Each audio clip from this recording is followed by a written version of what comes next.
விடிஞ்சாலும் முடிஞ்சாலும் கதை பேச வா வா வா.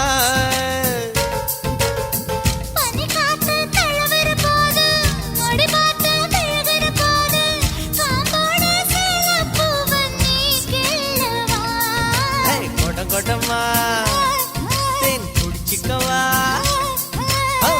முதல்ல உன்னை பார்த்த நான் அசந்து போனேண்டி, நான் அசந்து போனேண்டி. முழம் போட்டு முழுசாயி இப்போ கலக்க போறேண்டி, உன்னை கலக்க போறேண்டி.